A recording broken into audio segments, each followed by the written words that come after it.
celebrating here today?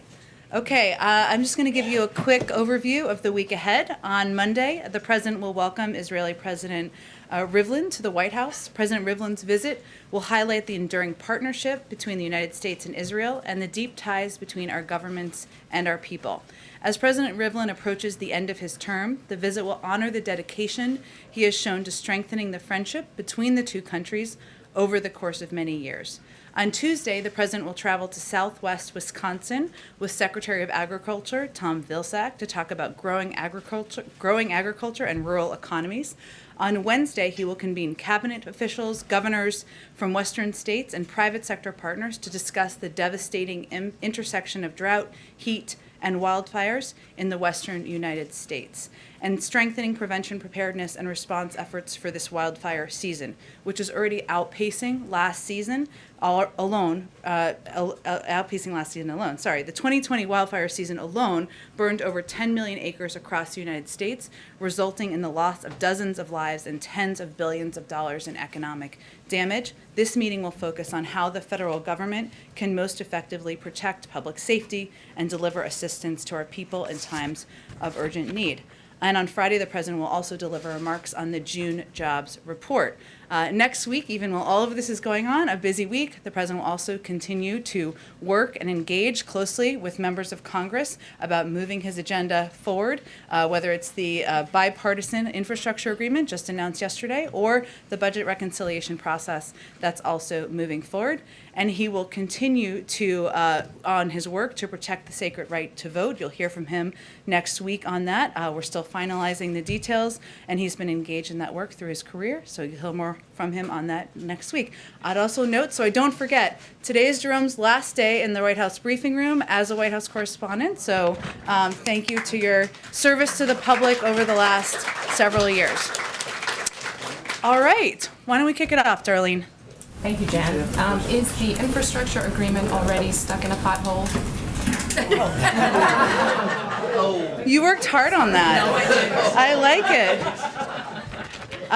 Absolutely not, in our view. The President is continuing to, as he said yesterday, there's work ahead. There's no question about that. But yesterday was a significant moment when you saw Democrats and Republicans and the President of the United States stand outside together and say, we've come to agreement to work toward passing a historic investment in infrastructure, one that would have, I just have this handy chart up here, I thought someone might ask about this, would have key components that would help communities across the country. And I talked with him about this morning, what he was most excited about, what he's going to continue, what his message is going to be as he continues to advocate for this bill moving forward. One is the significant economic impact. It's going to help create millions of good-paying union jobs. It will also have a huge impact on low-income communities, on communities of color. It will eliminate lead pipes to stop kids from drinking poison water. Flint, Michigan should not be so far away that we don't remember the impact on that community. Part of this package will help prevent that from ever happening again. It includes the single largest investment in environmental remediation in history. What does that mean? A lot of people at home don't know what that means, so I'm going to explain it.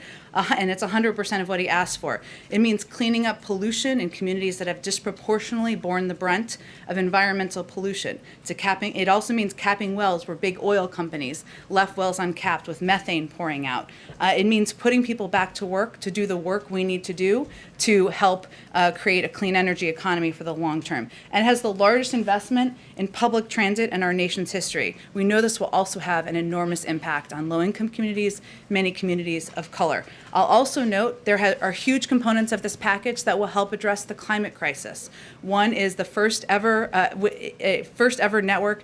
we've ever invested, in a network of EV charging stations across the country. So electric vehicles, I don't currently own one, maybe I will in the future, who knows?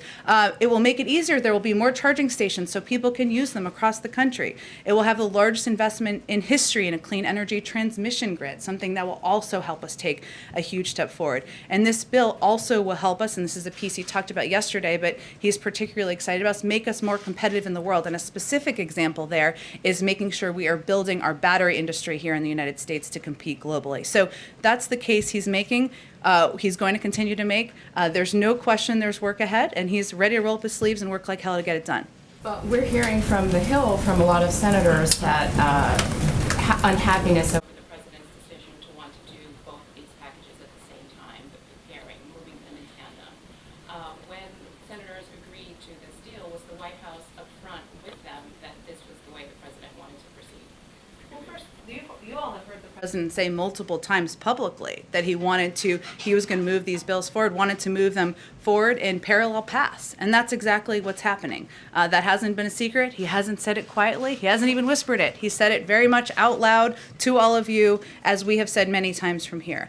I will say that the president's view is that the public, the American people, elected him to not lead on process, but to get things done.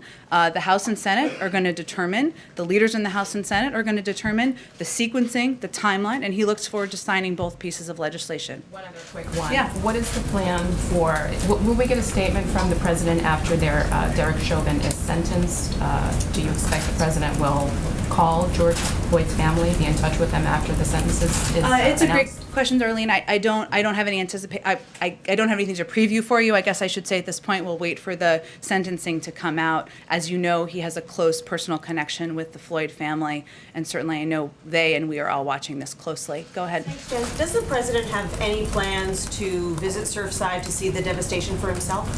Well, I would say first that any decision along those lines would be done in coordination and cooperation with local authorities. As you know, and you all have been covering this closely, right now we're in a rescue and recovery phase of this, and there have been frequent updates from local authorities on the ground. So I don't have any trip to preview or predict for you at this point in time. How did the vice president choose El Paso as the location for her first trip to the border as vice president? It's a great question. I was interested in that as well, so we looked into it. I would say that El Paso has an interesting history, as you may know, because it was the place where the former president it was a base place of where he put in place some of his immigration policies that we felt were so problematic. And so it's a place that has a little bit of historical connection in that regard, and it's an opportunity to draw a bit of a contrast with what we're trying to accomplish. Can you give us any details about the 3 staffers in the vice president's office who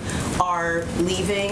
And what should we take from the fact that you have several key staffers who are leaving this early in the administration? I just don't have any more details on the circumstances of their departure. As you may know, these are sometimes high-stress jobs, tiring jobs, exhausting jobs, but I don't have anything more specific on their decisions. Go ahead. Following up on Surfside, if I can, very quickly. Obviously, no details about whether he plans to travel there. Has the president now spoken to Florida Governor Ron DeSantis about the circumstances there? We're working to set up a call between the president and the governor that should be happening this afternoon, and we'll give you all a readout of that when it happens. We'll wait for that readout when it happens. The president yesterday spoke about voting rights and what he would be doing. He said, quote, "I'll be going around the country making the case." So he announced it. What specifically is he doing? Where is he going? And what is that going to look like?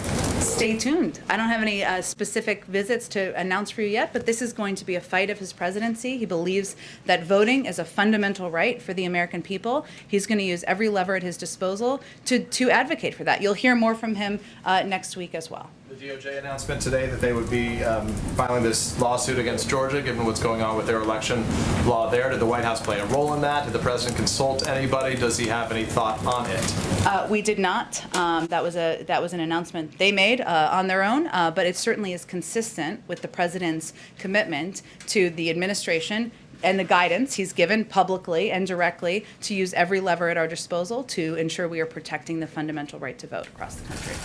Go ahead. So on the timing of when the president's going to get out and advocate for voting rights, I mean, how soon can we see this? We were hearing everyone from the Department of Justice to activists saying that this is a really urgent issue. So how soon can we expect this? Well, the president's going to speak to all of you and to the public next week about his continuing commitment to voting rights, expanding access to voting rights, something that he's worked on for decades through his public career. And I expect he'll have more to say then. And if you could just follow up and maybe clarify when the president's talking about doing these 2 pieces of legislation in tandem, is he going to wait for both of them to land on his desk?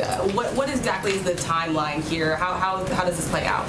Well, again, he believes the American people elected him to lead on getting results, to put out bold ideas to the public. That's exactly what he's done. And we're going to leave it to leaders in Congress to determine the sequencing and the timeline for those pieces moving forward. But he's going to use every lever at his disposal. He's going to be involved. He's going to roll up his sleeves. He's going to work like hell to get both of these pieces of legislation done. What does that really look like? Because he says that if one doesn't come to him, he's not going to sign the other. So is he going to wait for both of them to land on his desk before signing the bipartisan package, waiting for the reconciliation package to come through? He fully expects, hopes, plans to sign both into law, and he will leave it to leaders in Congress to determine the timeline and the sequencing. Go ahead. So just to follow up both on that and Darlene's question, the issue Republicans seem to be having is on that specific issue. I won't sign it if the other one isn't on my desk. And I think that's what has them frazzled, perhaps would be the word right now, an eloquent one. So digging in on that, if leadership decides to send you the bipartisan bill, but the reconciliation bill is not done yet, the president said yesterday, I won't sign it. And that is the White House position on it? Well, let me just take a step back here, because I think the American people are quite focused on how we're getting work done on their behalf, less focused on the mechanics of the process. Now, it is up to Republicans, many of whom are the ones who have conveyed that, I think, if I'm accurate here, to decide if they are going to vote against a historic investment in infrastructure that's going to rebuild roads and railways and bridges in their communities simply because they don't like the mechanics of the process. That's a pretty absurd argument for them to make. Good luck on the political front on that argument. So the president's going to continue to advocate, educate, convey to everyone directly why this needs to move forward. And he plans to stand exactly by the commitment he made yesterday to them, and he expects they'll do the same. And just two more quick ones. You guys just released a readout with a call with Senator Sinema. Yeah. As one of the lead negotiators. In that readout, the president was reiterating pretty much all of the things he said when he was standing with the senators. Was there a need for the president to reassure Senator Sinema, or was that just a normal scheduled call? I think it's just a reflection of the president's commitment to stay very engaged. Yesterday was not the end. I know none of you thought that, but just to be clear, there's work ahead. Senator Sinema was an important leader and partner on this effort to get this bipartisan bill passed. He also reiterated in that call his desire and his commitment and interest in getting a reconciliation bill passed that has a lot of his key priorities, whether it's extending the child tax credit, making universal pre-K a reality, or community college a reality for kids across the country. So it's ongoing engagement. He's looking forward to signing both bills into law. Go ahead. Are Republicans expected to be so enamored with the idea of sending perhaps billions of dollars into the hinterland that they're going to be willing, you need 5 more Republicans obviously, that they're going to be willing to accept this 2-track approach and sort of look the other way when the express train comes through on the reconciliation idea? Are they, you're sounding as though you expect at least 5 more Republicans to be so enamored with the idea of sending out these billions of dollars to the constituencies, if you will. Sure. Well, that's exactly what they're doing. This bill would, again, be a historic investment on our nation's infrastructure, the largest investment in public transit in history, the largest in since the founding of Amtrak. And as I've noted, it would expand broadband access. That's not exactly a partisan issue. It would rebuild roads and railways and bridges in people's communities, including Republicans. So yes, we fully expect the American people support this. We fully expect and hope we'll have the votes to get it forward. At least 5. Well, 5 stood there yesterday and announced their support for it. And it is now the job of the Democratic caucus and the Republican caucus to go back and make the case to their other colleagues. Exactly. Go ahead. Thank you, Jen. House Budget Committee Chairman John Yarmuth said he doesn't think it's realistic to fully pay for this broader reconciliation package that contains some of the president's other domestic priorities that you just laid out. Senator Manchin also said he doesn't think the country can take on that much more debt. So does the White House still believe that both the infrastructure compromise and this other reconciliation package need to be fully paid for? The president's proposed a number of ways to pay for these packages. Obviously, there was agreement already on the pay-fors for the infrastructure bipartisan deal, which was agreed to by the 5 Democrats and the 5 Republicans who stood outside with the president just yesterday. And the president also believes that raising the corporate rate back to where it was the first year of the George W. Bush administration, asking individuals, the top 1% of Americans, to pay more to to pay for these historic investments, to pay for an extension of the child tax credit, to make sure kids have access to universal pre-K, is something that we should do because it's the right policy. It will also, it's also going to help move our country forward. One quick question on Afghanistan. Can the president declare a true end to the war if the U.S. is planning to keep 650 troops in the country to provide diplomatic security, as well as several hundred additional troops to maintain security at the Kabul airport? Well, again, I would say the president was clear from the beginning that we anticipated and planned to have a diplomatic presence on the ground, and so he's doing exactly that. Can I follow up on that, Jen? Sure. On Afghanistan, and then I have a follow-up on something else, but on Afghanistan, if we're keeping people there, what's the contingency if, in fact, the Taliban takes over the country? Do you have a contingency? Does the administration have a contingency for that? In what regard? Well, what will For you the do? safety of our I men and understand women the serving in safety, but Kabul, or? I understand the safety of our people, but what about the safety of the country? We've been there for X amount of years. Are we going to reinvest more people? If that's the case, will there be boots on the ground? What exactly is this administration looking at if that country falls to the Taliban? Well, here's, I think, what's important to note, Brian. When the president made this announcement, he was very clear that if we did not pull our troops, withdraw our troops from Afghanistan, something that he has long talked about having an interest and a desire to do, the Taliban would have been shooting at U.S. troops again on May 1st.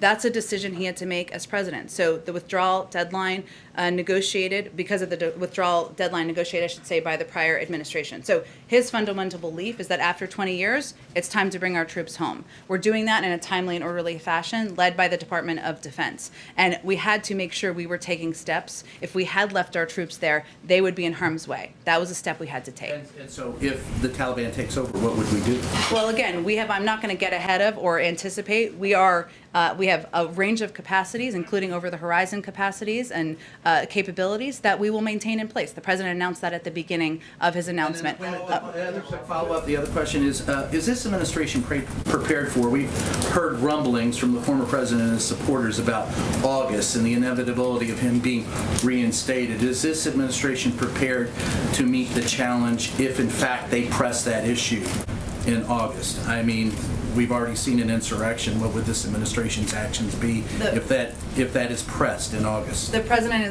is prepared to continue to govern and lead the United States of America. And of course, should there be an elevation and escalation, that is something we would certainly monitor and track as well. Go ahead, Jackie. On reconciliation, before the president made this statement yesterday, had there been any understanding between the president and the GOP senators who were negotiating that these two deals would come in tandem? Had the Republican senators expressed an understanding to the president that that would happen? Well, Jackie, I think the point I was trying to make earlier is that it's something the president stated publicly many times, and certainly he was consistent with that case made privately, as were our negotiating team, that he anticipated these initiatives would move on a dual track. And I would also note that when we say budget reconciliation, and just to make it like in human speak, what we're talking about here is a budget process that includes the American Families Plan, which is the president's idea he proposed. I don't think anyone expects that he was going to walk away from his own proposals.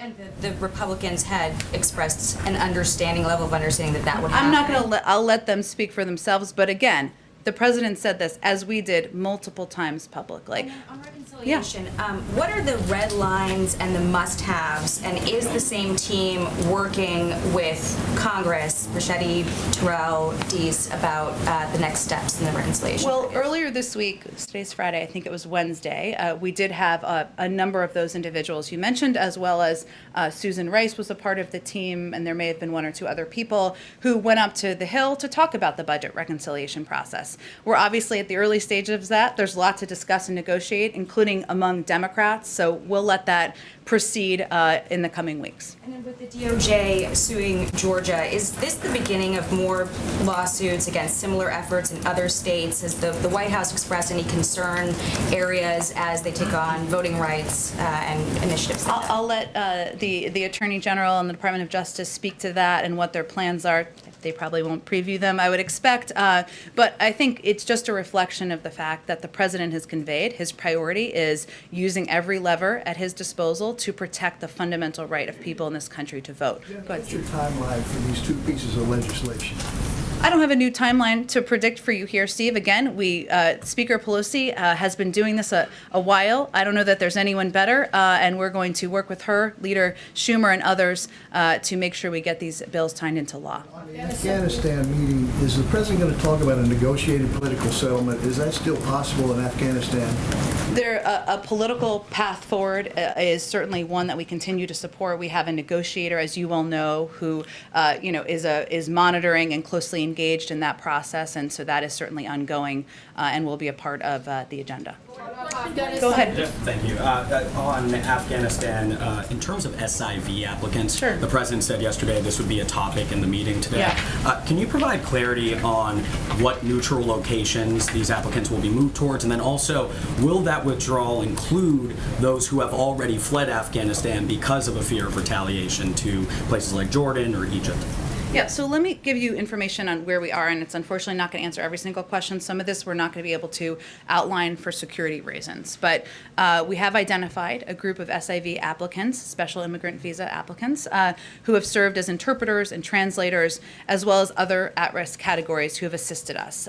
They will be relocated to a location outside of Afghanistan before we complete our military drawdown by September. In order to complete the visa application process. So they will do it from another location. The additional details of that, I'm just not going to be able to speak to from here. Did you say a number, though, on I don't have a number to outline for you, and it's unlikely we will, because we are going to, those are the categories that we are prioritizing. I'd also note that these are individuals who are already in the SIV pipeline, and so we'd undertake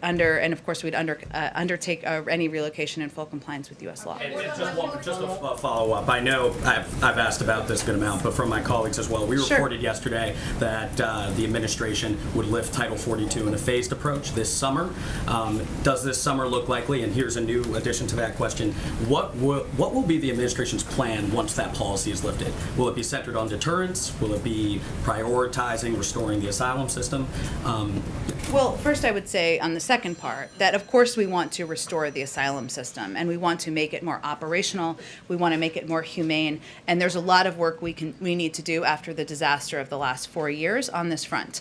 In terms of the timeline of Title 42, I know I keep saying this to you, and I apologize, it's the same answer, but that is a decision that will be made by the CDC. I have nothing to preview for you in terms of the timeline.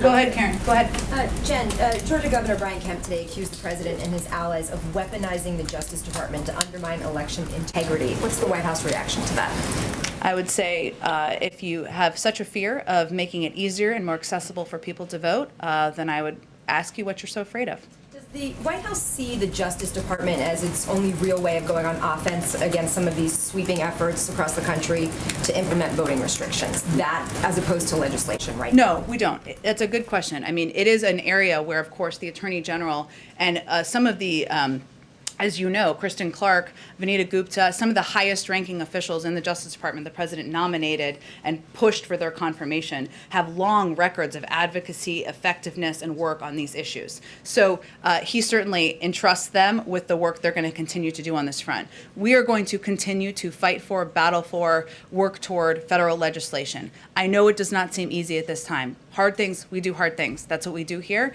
But we're also going to continue to engage, and this is as it relates to an earlier question, with local activists, with local legislators. You've seen the vice president do a bit of this, engage with and work with them. We're going to fight this fight on many fronts, and certainly not the role that the Attorney General and the Justice Department may decide to take is one, but there are a number of other ways the president, the vice president, and our administration will be continuing to fight for voting rights. Go ahead right in the middle. Today, on the anniversary of Shelby versus Holder, you have over 25 buses coming in between today and tomorrow on these freedom rides being led by Black Voters Matter. Has anyone from the administration spoken with them? I know that they're going to be holding a news conference later on today, but have you reached out to them? That's a great question. I'll have to talk to our outreach team and some other senior members of the team to see if they have been engaged directly with them. I don't know if they may. When it comes to the president trying to lower crime rate in the midst of this spike, there have been many reports showing that adding more money to police departments does not necessarily correlate with lowering crime. Why did the president decide to do that, or instead of attaching it within the order to having the police departments have some type of system where they have to do something in order to receive that type of money?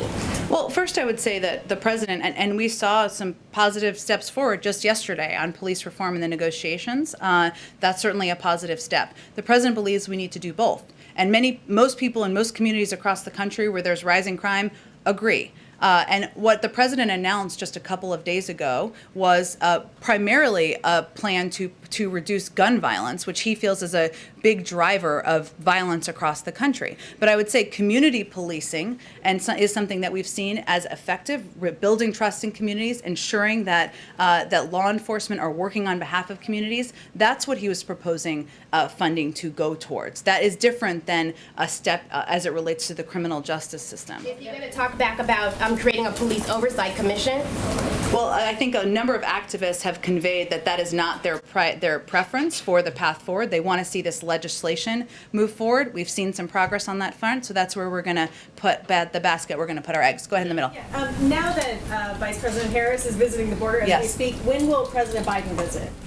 I don't have anything to predict for you or preview for you. As the president has said, the vice president said back in March she'd be open to visiting the border, and if it's constructive and moves the ball forward for the president to visit it, I'm sure he may. But we come with a bunch of people, as you all know. On voting rights, I just want to be clear. Are you saying that the White House had no contact with the Justice Department about this decision to move forward in Georgia? Is the Justice Department completely independent on this? No, I'm not. It's a priority to the president. And yes, of course, we are allowed to know. But it is. I was not meaning to convey that. But it is a decision made by the Justice Department to move forward. But clearly a priority of the president to take action wherever we can in government to make it more accessible to vote for people across the country. Go ahead. Jen. Let me go to her first and I'll go. Thanks, Jen. When you talk about engaging at the state level voting rights, what does that look like? Aside from travel, how will the administration be scrutinizing new laws going into place? Well, you saw the Department of Justice take an action today. That's an example. But you've also seen the vice president meet with legislators and work and talk with them about the path forward and how we can work together to fight back against efforts to suppress the vote across the country. So those are two examples, but also engaging with activists. I will say there are a lot of people in this building who know a lot about how to engage, educate, empower people to know what their rights are. We want to work with states and local authorities to do exactly that, but the president will be talking about this more next week. Does the administration believe that's making a difference in Republican-controlled state legislatures? We'll have to see. Go ahead. The President of Angola, President João Lourenço, was at the United Nations this week, and his main goal there, or his main focus, was to advocate to end the armed embargo that is going on in the Central African Republic. And President Lourenço is now the acting president of the International Conference on the Great Lake region. So he knows the area. He has done a lot of work to bring peace and security in this region. That's why he advocates strongly to end the embargo. But the United States wants to continue the embargo. Do you know what is the main reason, or what is the interest of the United States to keep the embargo on the Central African Republic? I'd really point you to our UN ambassador, Linda Thomas Greenfield, or the State Department for that question. Go ahead. I just have one. I think we have to move on. Go ahead. Is there any situation in which the president would sign the bipartisan infrastructure deal without an accompanying reconciliation bill? The president fully expects and plans to sign both pieces of legislation into law. Okay. The end of the Supreme Court term is next week. Does the president or the White House expect any retirements, and what would the message from the president be to a justice who might be thinking about hanging up the robe? It's a decision for them to make as an individual, and he would support whatever decision they make. Go ahead. President Biden met with financial regulators earlier this week. I'm wondering if there's any discussion about buy now, pay later companies, so like Klarna, Affirm, Afterpay. These are becoming very popular in the U.S. in retail transactions, and Europe recently made moves a few months back to regulate them.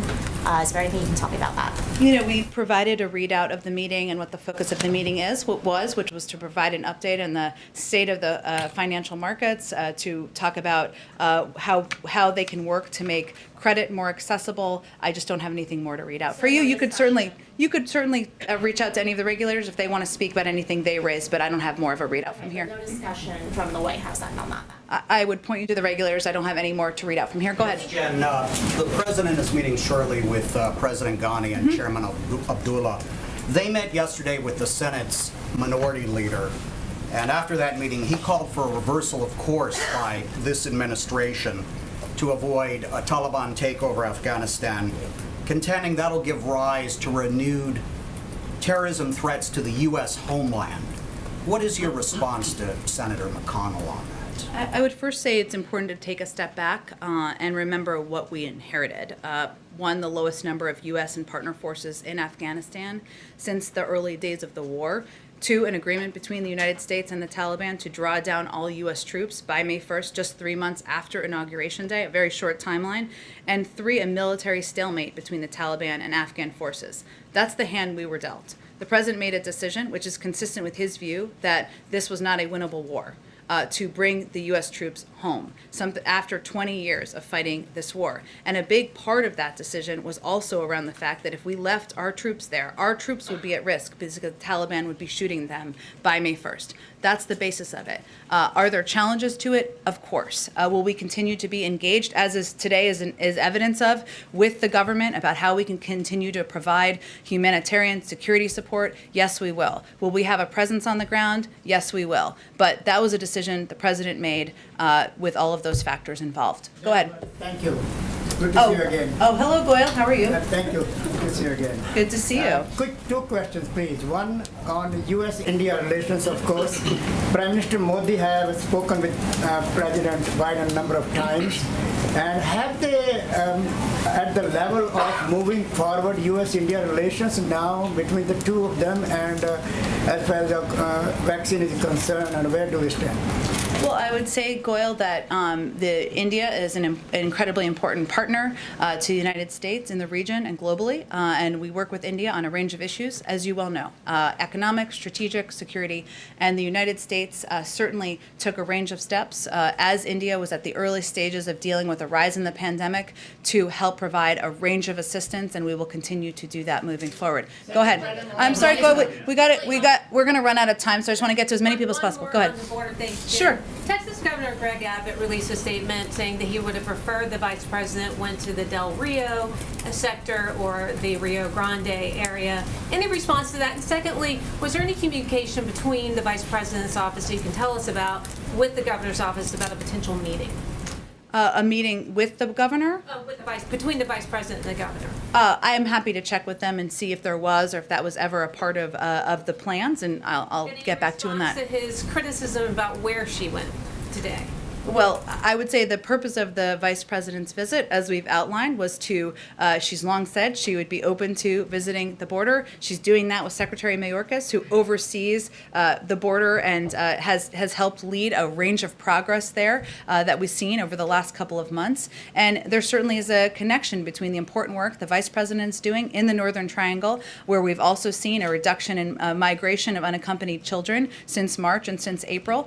So that's the purpose of their visit. In terms of direct consultation with the governor, I'm happy to check and see if there's more I can read out for you. Go ahead in the middle, in the back. Thanks. Yeah, go ahead, and then I'll go to you right in front of me. Go ahead. On the governor's the meeting with Western governors next week, can you tell us anything about which governors are invited, what we can expect to come out of that meeting? And then specifically, the president mentioned he was surprised at just how little federal wildland firefighters are paid.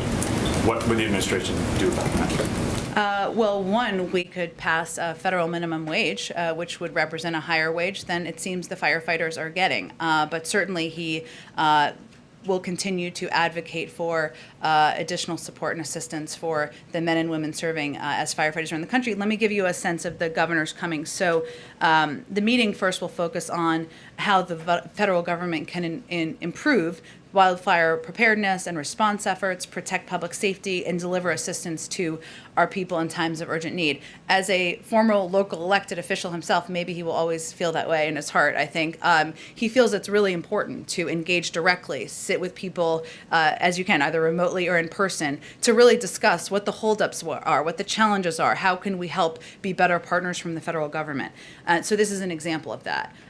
Governor Kate Brown, Governor of Oregon, Governor of California Gavin Newsom, Governor of New Mexico Michelle Lujan Grisham, Governor of Wyoming Mark Gordon, Governor of Colorado Jared Polis, Governor of Utah Spencer Cox, and Governor of Nevada Steve Sisolak will be the governors who will be in attendance. Can I just confirm that Governor Little and Governor Jim Forte are not invited? That's the list of attendees I have. I can certainly check if there's more on who or was or wasn't invited. Oh, go ahead. I said I would go to you right next. Yeah. We'll make sure we get to you, I promise. Go ahead. Can you offer more specifics about what the President and the White House will do over the next week to continue to boost support for this infrastructure bill? Can we expect him to be on the phone with Republicans that have expressed concerns about his comments yesterday, or? You can expect, as is evidenced by the fact that he had a conversation with Senator Sinema. Ugh, it's a Friday. It's a hard one. Senator Sinema this morning, that he will, of course, be on the phone, and he will be engaging directly with members of both parties about moving his priorities forward. Sometimes that's scheduled or planned a day in advance or the day before, so I don't have more specifics for you, but as they happen, we'll read them out for you. Follow up on that, please. Yeah. Has he called any of the Republican senators today? Obviously, you were mentioning earlier that he's talked about this publicly, what his stance was.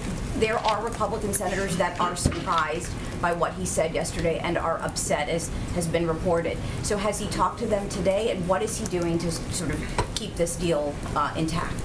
Well, first, I think what he's doing, Anita, is continuing to convey and provide details to the public who care deeply about whether he's delivering for them, less about the mechanics of the process, about why this should be a package that's supported broadly by Democrats and Republicans across Congress. So that's what I did, certainly at the beginning, and that's the case he's going to continue to make. Did he call any of those senators today, though? I don't have any additional calls to read out. I think, let's see, go ahead. Thanks so much, Jen. First, just following up on an earlier question. Sure. With the special immigrant visa population from Afghanistan, does the United States plan to protect those translators and people who worked for Americans who have already fled Afghanistan and are in different countries currently? Well, there are individuals who are already in the SIV pipeline. I suppose some of them might not be. I can certainly might not be still there. I can certainly check and see if they've already departed Afghanistan, how that would apply. And then I have another question about the manatee population in Florida. They are that was not on my bingo card today, but I'm happy to answer it. Okay. Well, the Wall Street Journal had a good article about them this week. They are dying at a record pace.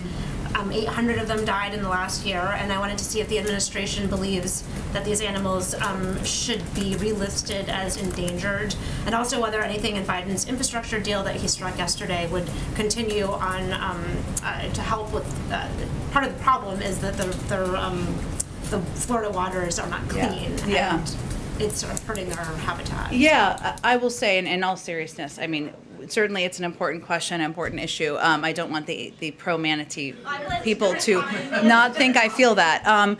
But I will say that, yes, there are components of his package. I mean, a part of this package, a big part of this package is a down payment on climate resilience, on ensuring that we are cleaning up some of the polluted areas in our country, something that is impacting a lot of communities proportionally more than others. So that is, I would have to check and sort of what that means for the Florida coast, I think you said, specifically there. In terms of relisting them, it's a great question. I just have to talk to the folks who would be more specific about that. Go ahead. Thank you. Nazira Karimi, Afghan journalist. Many Afghan protesters outside the White House, they are waiting and they have a high expectation from today's two presidents meeting. Do you have any message for them? Because as soon as I leave here, I'll go to see them and get their opinion. Well, I would say that the The meeting today is an opportunity to convey from the President that we have an ongoing commitment. We are committed to supporting the Afghan people and the Afghan National Defense and Security Forces, even as we continue to undertake a security transition. The President is also going to emphasize during this meeting the need for unity, cohesion, and for the Afghan government to focus on the key challenges Afghanistan faces. And so, as you noted, we'll welcome both President Ghani and Chairman Abdullah, and one of the most important messages he will stress is that they need to have a united front as Afghanistan continues to address security and other challenges.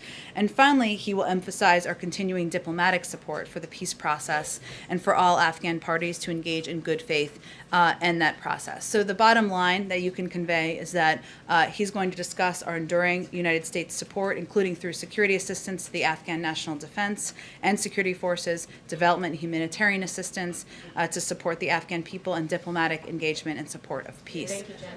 Thank you guys. I'm sorry, you've got to gather. Oh, I'm sorry, Chris. And then I want to go to Amna because it's her first time too. So okay. All right, happy Pride. I know we're running short on time. I'm just going to smush my multiple inquiries today on the LGBT developments into one, and that is. Take your time. It's okay. People can leave if they need to gather. No one is rushing you out of here. The initiatives today, how do they place in the President's both domestic and foreign policy agenda, and don't they fall short of the President signing the Equality Act into law? Well, let me start with the first one because I think that's an important question. Because what we do here and the values that we advocate for in the United States do send an important message around the world, and sometimes we forget that. So during his remarks today, the President will outline, of course, the historic step his administration has taken, but he will also renew his calls on the Senate to swiftly pass the Equality Act and provide overdue explicit civil rights protections to LGBTQ people and families across the country. He will also speak directly to the proliferation of state-level anti-LGBTQ bills, denouncing them as un-American and legislation disguised as bullying. And he will commend the community for their courage and bravery pushing progress forward. Finally, he will announce his appointment of Jessica Stern as the U.S. envoy to advance the human rights of LGBTQ persons at the Department of State, a role, just to make the connection here, that will be critical to advancing his agenda overseas and around the world as well. Any plans for the President to visit the soon-to-be Pulse Memorial? I don't have anything to preview in terms of travel beyond next week. We don't work too far ahead in planning around these parts, but certainly the fact that he's signing this legislation today sends a clear message about his commitment to the LGBTQ plus community and to commemorating what was a tragedy in our nation's history. Okay, last one, and then everybody can gather.